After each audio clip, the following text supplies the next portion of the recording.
পরবর্তীতে গার্জেনদের দেখানোর জন্য আবার বাইরে হাত ধোয়ার ওটা দেখিয়েছিলাম। সেখানে আশাকর্মীও উপস্থিত ছিলেন।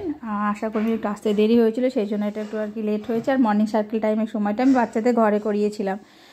তো আমরা জানি যে এইভাবে হাত ধুলে আমাদের হাত জীবাণুমুক্ত হাত হবে, একদম পরিষ্কার পরিচ্ছন্ন থাকবে। বাইরে একটা মাইকিংয়ের আওয়াজ আসছে, সরি দুঃখিত, একটা প্রোগ্রাম চলছে।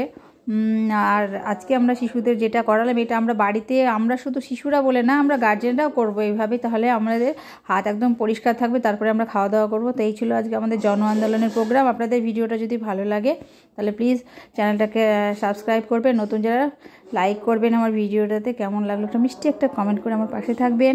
সবাই ভালো থাকবেন, সুস্থ থাকবেন, সাবধানে থাকবেন। আবার দেখা হবে আগামী একটা নতুন ভিডিওতে। আজকের মতো নমস্কার।